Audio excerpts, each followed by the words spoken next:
பிரியமானவர்களே, இயேசு கிறிஸ்துவின் நாமத்தில் உங்களுக்கு என் அன்பின் வாழ்த்துக்கள். நல்லா இருக்கீங்களா? சந்தோஷமா இருக்கீங்களா? சந்தோஷமா இருங்க. ஆண்டவர் பார்த்துக்குவார் எல்லாத்தையும். அவர் தான் கூட இருக்கிறார்ல.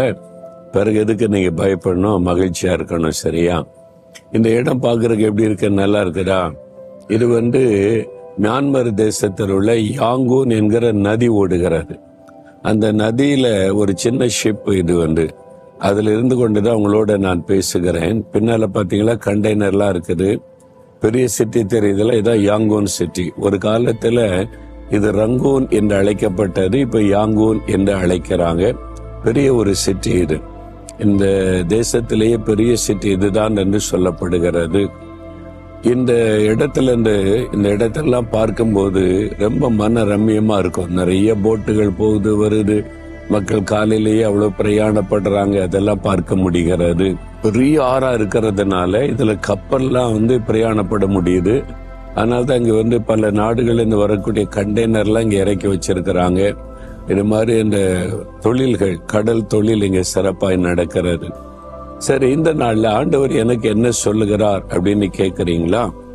வேதத்துல இருந்து ஒரு வசனம் பாருங்க. அப்போஸ்தலர் 18ஆம் அதிகாரம் 10ஆம் வசனத்தில் ஆண்டவர் சொல்றாரு, இயேசு பவுல் என்கிற தன் ஊழியக்காரனுக்கு தரிசனமாகி, நான் உன்னுடனே இருக்கிறேன், ஒருவனும் உனக்கு தீங்கு செய்யும்படி உன்மேல் கைப்படுவதில்லை, பயப்படாத. இந்த பவுல் என்கிற அப்போஸ்தலன் கொரிந்து என்கிற பட்டணத்துக்கு ஊழியத்துக்கு போனார். ஆண்டவர் அனுப்பி போனாரா? அந்த பட்டணம் பார்த்தா பயங்கரமா இருக்குது.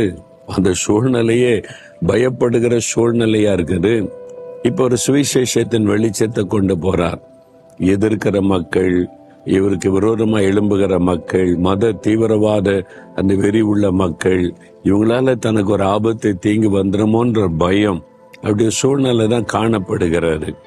அந்த சூழ்நிலையில ஆண்டவர் தரிசனமாகி, பயப்படாதே மகனே, தைரியமா பேசு, உனக்கு தீங்கு செய்யும்படி ஒருத்தன் உன் மேல் கைப்படுவதில்லை.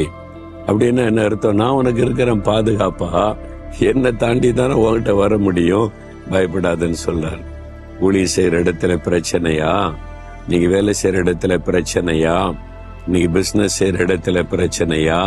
பொல்லாத மனிதர்கள், பொறாமை கொண்ட மக்கள் எழும்பிட்டாங்களா? ஊழியத்தை தடுக்க, சபையை கெடுக்க, பிசினஸை கெடுக்க, உன்னுடைய வேலை விட்டு தூக்க நீ பிரயாசப்படுறாங்களா? பயமுறுத்துறாங்களா? அன்று சொல்றார், பயப்படாத.